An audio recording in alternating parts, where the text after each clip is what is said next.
사도행전 말씀은 1장 6절에서 11절입니다. 그들이 모였을 때에 예수께 여쭈어 이르되 주께서 이스라엘 나라를 회복하심이 이때이니까 하니 이르시되 때와 시기는 아버지께서 자기의 권한에 두셨으니 너희가 알 바 아니요 오직 성령이 너희에게 임하시면 너희가 권능을 받고 예루살렘과 온 유대와 사마리아와 땅끝까지 이르러 내 증인이 되리라 하시니라. 이 말씀을 마치시고 그들이 보는데 올려져 가시니 구름이 그를 가리어 보이지 않게 하더라. 올라가실 때에 제자들이 자세히 하늘을 쳐다보고 있는데 흰옷 입은 두 사람이 그들 곁에 서서 이르되 갈릴리 사람들아 어찌하여 서서 하늘을 쳐다보느냐. 너희 가운데서 하늘로 올려지신 이 예수는 하늘로 가심을 본 그대로 오시리라 하였느니라. 아멘.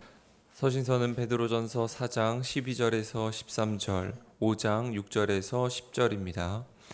사랑하는 자들아 너희를 연단하려고 오는 불시험을 이상한 일 당하는 것 같이 이상히 여기지 말고 오히려 너희가 그리스도의 고난에 참여하는 것으로 즐거워하라.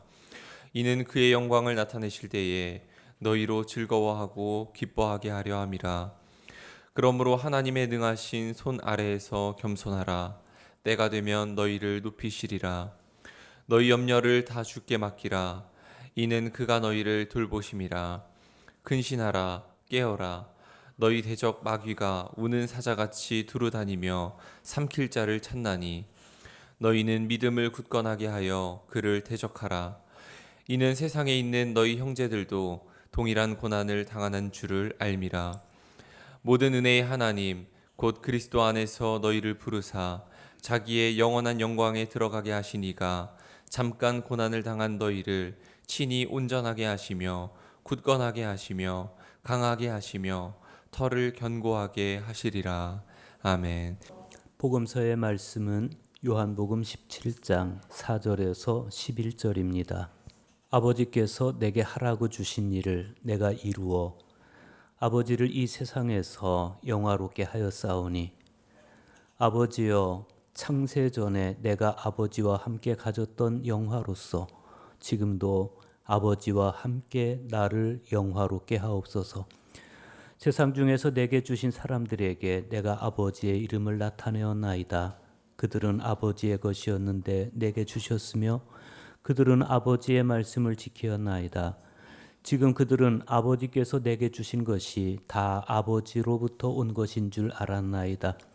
나는 아버지께서 내게 주신 말씀들을 그들에게 주었사오며 그들은 이것을 받고 내가 아버지께로부터 나온 줄을 참으로 아오며 아버지께서 나를 보내신 줄도 믿었사옵나이다. 내가 그들을 위하여 비옵나니 내가 비옵는 것은 세상을 위함이 아니요 내게 주신 자들을 위함이니이다. 그들은 아버지의 것이로소이다. 내 것은 다 아버지의 것이요 아버지의 것은 내 것이온데 내가 그들로 말미암아 영광을 받았나이다. 나는 세상에 더 있지 아니하오나 그들은 세상에 있사옵고 나는 아버지께로 가옵나니 거룩하신 아버지여 내게 주신 아버지의 이름으로 그들을 보존하사 그들과 같이 우리와 같이 그들도 하나가 되게 하옵소서. 아멘. 이것은 주님의 말씀입니다. 지금 여러분이 앞에 볼 수 있는 저 성화는 15세기에 그려진 예수 승천이라는 성화입니다. 현재는 그 모스크바의 트레차코프 미술관에 있는 작품입니다. 저 성화는 사도들에 의해 증언된 그리스도의 승천을 재현하고 있습니다. 그리스도교 전통 안에서 이 승천은 구원의 완성을 드러내는 것인데 이 예수 승천 성화는 이 세상과 다음 세상, 즉 새하늘과 새 땅 사이의 연속성을 우리에게 보여줍니다.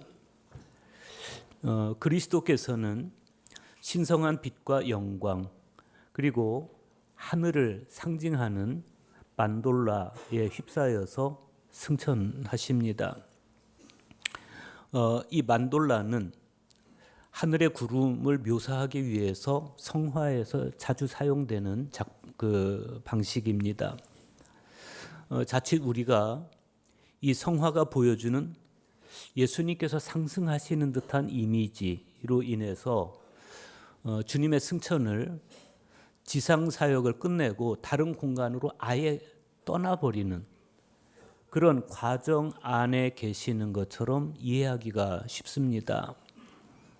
다시 말하면 지상의 사역과 천상의 사역을 아예 분리해서 이해를 하는 겁니다. 사실은 이해가 아니라 오해인 거죠. 오히려 그 반대입니다. 이 성화에서 지상의 영역과 천상의 영역은 심오하고 내적인 아주 긴밀한 연관을 이루고 있습니다.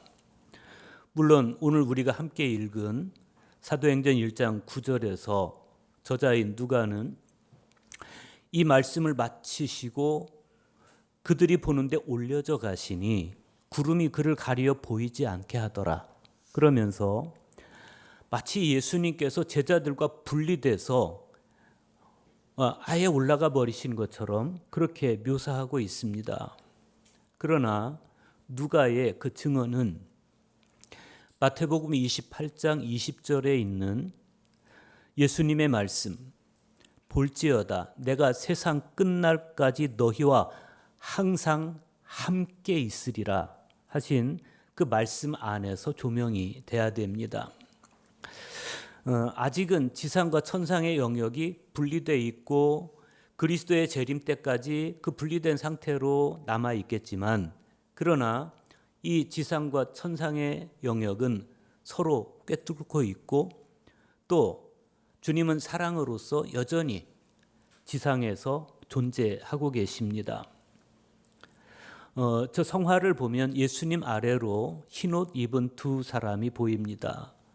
천사들인데 사람들을 향해서 갈릴리 사람들아 어찌하여 서서 하늘을 쳐다보느냐, 너희 가운데서 하늘로 올리어진 이 예수는 하늘로 가심을 본 그대로 오시리라, 이렇게 전해줍니다. 천사의 수가 2명이죠. 그건 유대 법적 체계에서 증인의 요건으로 2명이 필요했기 때문입니다.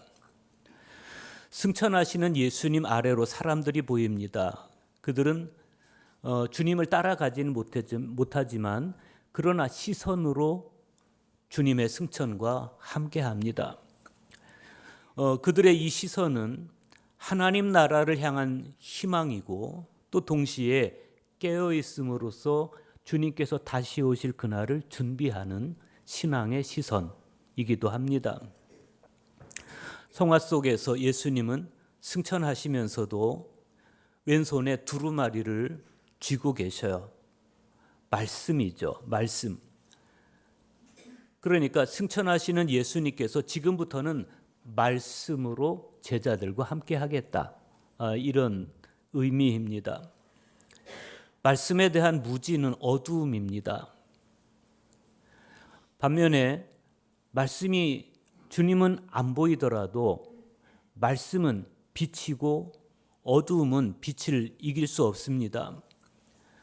그래서 예수님께서 승천하신 이후로 그리스도인들은 이제 시선을 어디에 둬야 됩니까? 말씀에 둬야 되는 거예요. 그럼으로써 빛이신 그리스도와 계속 같이 있는 겁니다. 오늘 복음서에서 예수님은 당신께서 승천하신 후에 지상에 남겨질 제자들을 위해서 성부 하나님께 기도하십니다. 그 기도 안에 제자들을 향한 사랑이 가득 담겨 있습니다. 주님은 아버지를 향해서, 성부를 향해서 저들은 아버지의 것입니다, 이렇게 말해요. 그러면서 내게 주신 아버지의 이름으로 그들을 보존하사 우리와 같이 그들도 하나가 되게 하옵소서라고 기도하십니다. 아버지의 것인 이 땅에 남겨질 양떼들이 아버지의 이름으로 보존되게 해주십시오 뿐만 아니라 한 몸인 교회를 이루어서 성부와 성자 안에 있게 해주십시오 라고 기도합니다. 이것보다 더한 현실적인 희망이 어디 있겠어요? 그러고 보면 애당초 예수님의 탄생, 즉 성육신 자체가 하나님께서 우리와 함께 있기 위한 사랑의 행위였고, 그 사랑이 주님의 죽음으로 부활로 승천으로 이어지고 있는 겁니다. 그래서 오늘 서신서에서 사도 베드로는 하나님을 일컬어서 그리스도 안에서 너희를 부르사 자기의 영원한 영광에 들어가게 하시니라고 소개를 합니다. 요약하면 그리스도인이란 그런 사람들이죠. 하나님이 우리와 함께 계시려는 그 사랑의 열망으로 인해서 그리스도 안에서 부름받아 교회를 이룬 사람들. 우리가 이 정체성에 걸맞게 주님의 영광스러운 생명에 결합된 존재로 살아갈 때 참되고 영원한 행복이 우리 안으로 깃드는 것입니다. 지난주 서신서를 우리가 기억해 보기를 원합니다. 지난주 사도 베드로는 너희 속에 소망에 관한 이유를 묻는 자에게 바로 이 현실을 보여줘라, 그렇게 당부했어요.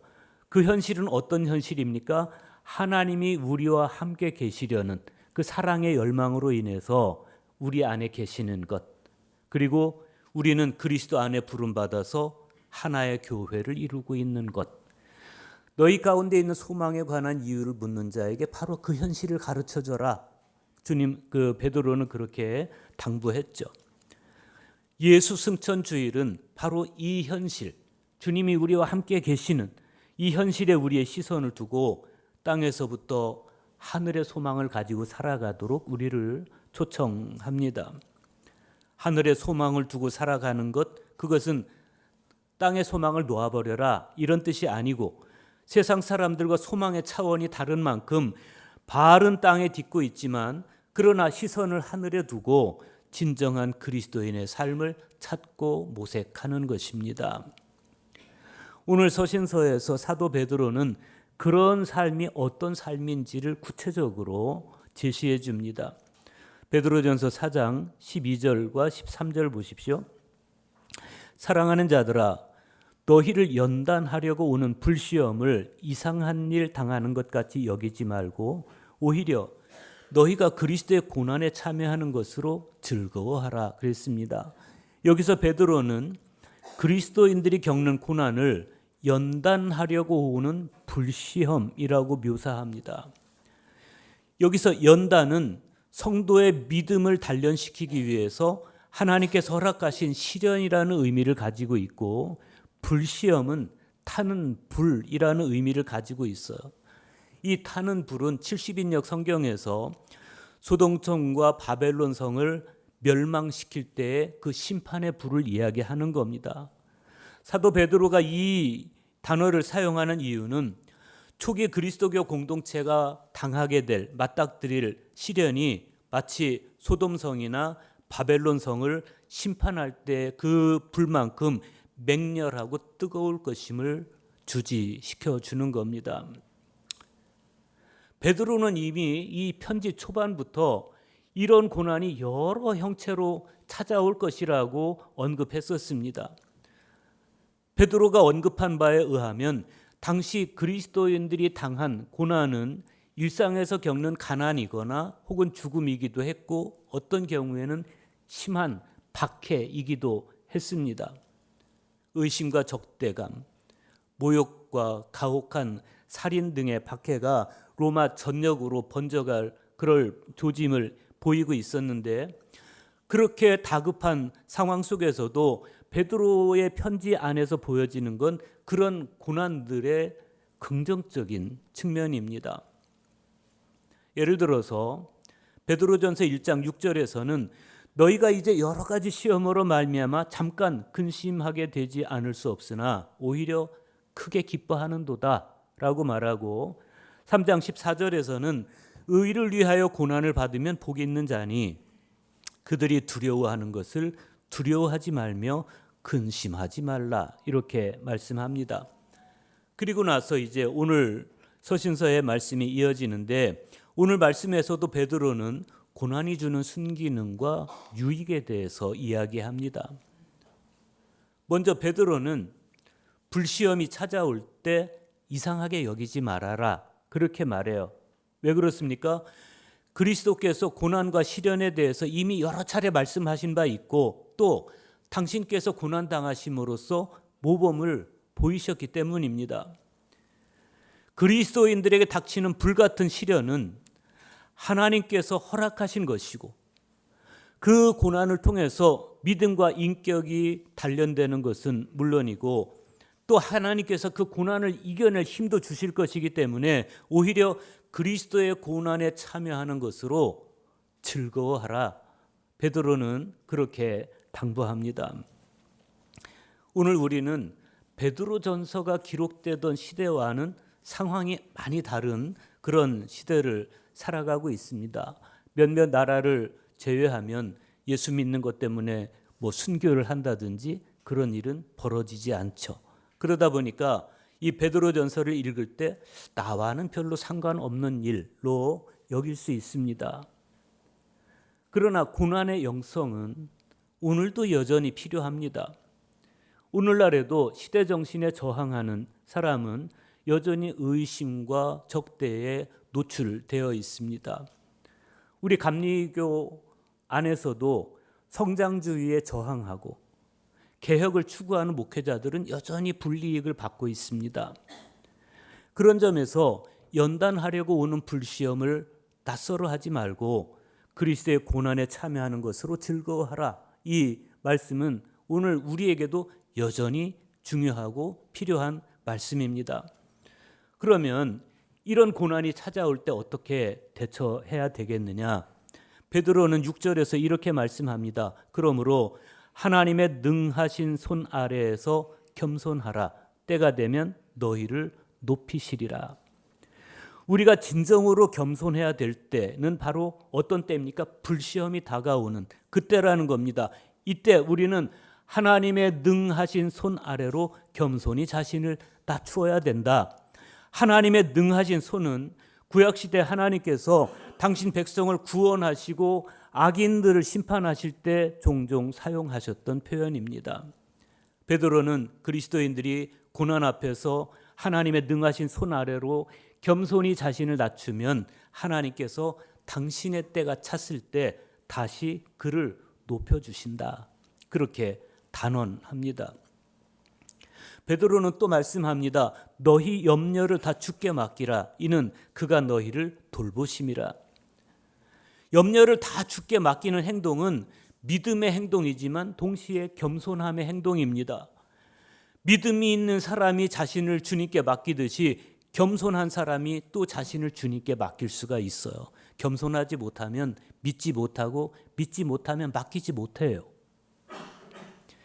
염려를 다 주께 맡길 때 그런 사람을 향해서 베드로는 이렇게 단언합니다. 그가 너희를 돌보심이라. 베드로는 또 이렇게 말씀합니다. 근심하라, 깨어라. 너희 대적 마귀가 우는 사자같이 두루다니며 삼킬 자를 찾나니 너희는 믿음을 굳건하게 하여 그를 대적하라.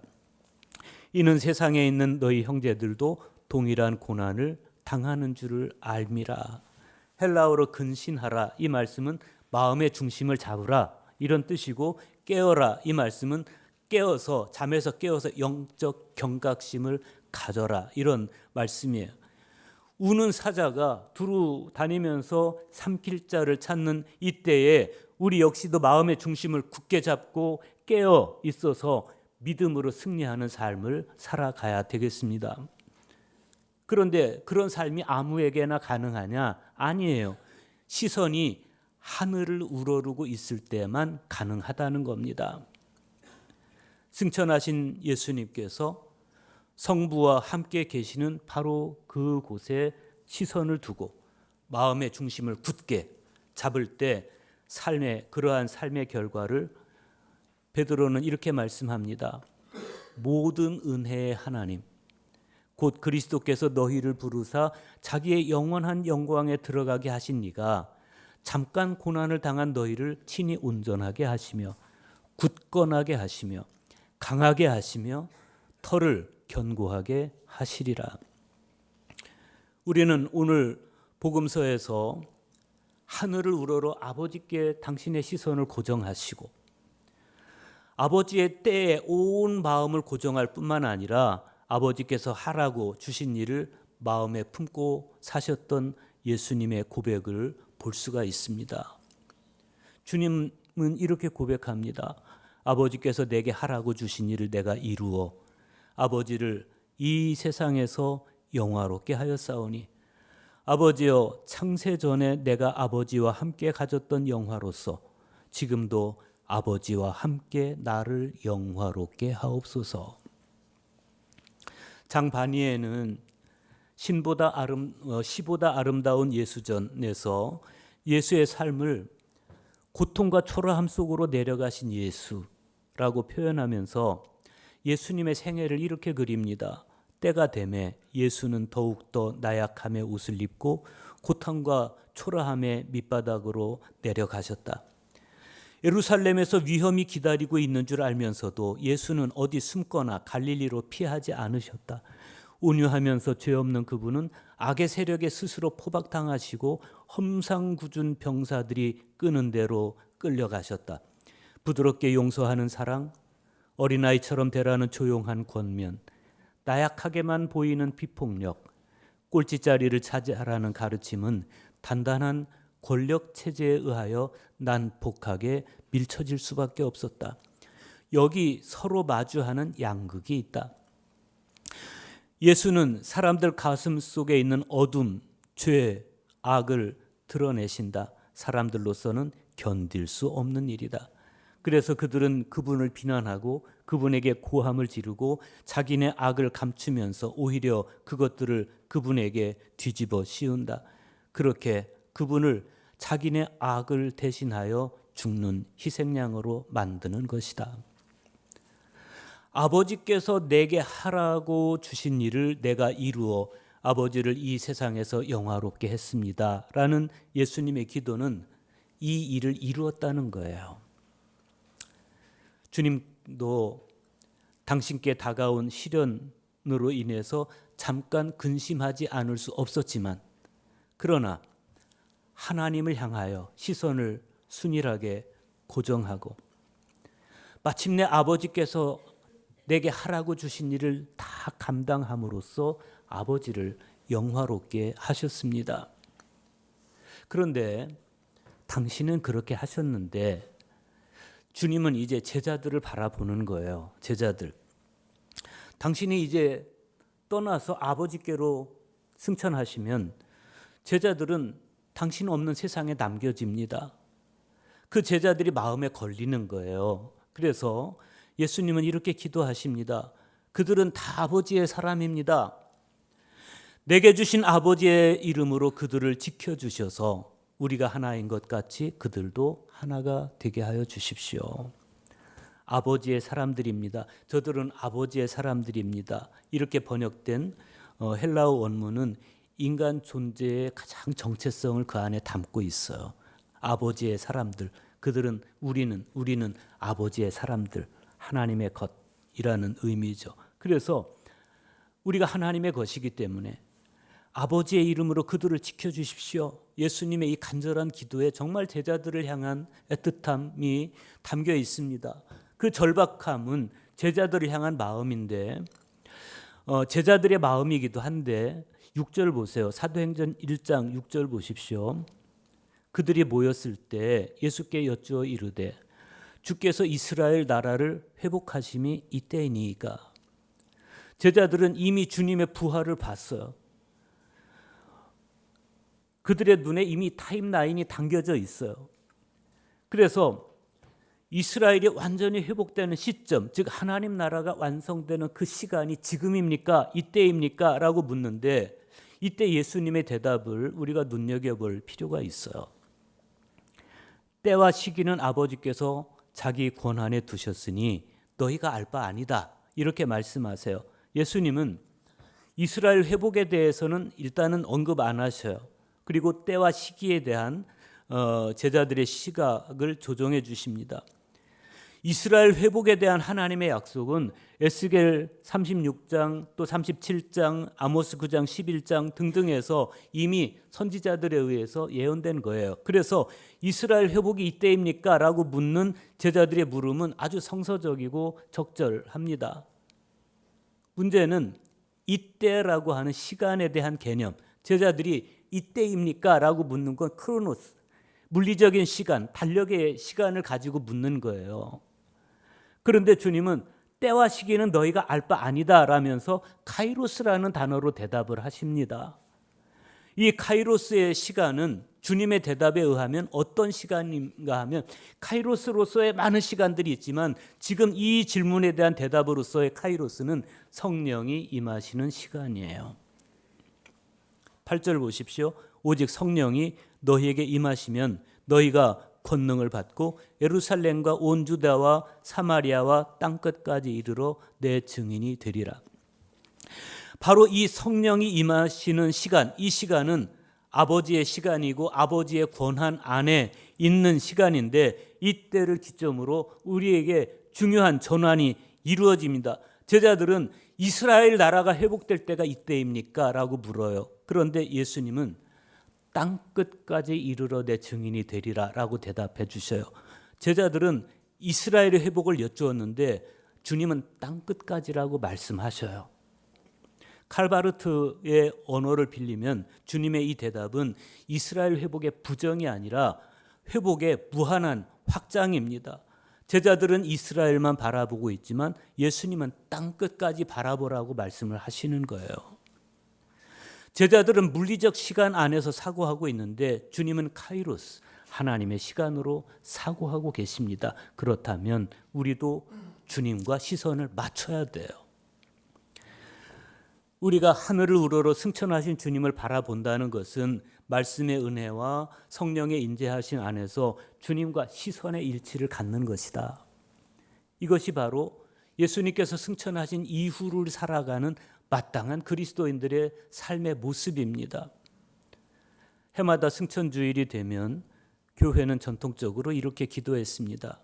전능하신 하나님, 성자 그리스도의 승천으로 우리의 성장이 촉진되며 또한 머리이신 그리스도께서 영광스러이 올라가신 그곳으로 우리의 희망도 따르오니 우리로 하여금 거룩한 기쁨에 용약하며 즐거운 마음으로 감사드리게 하소서.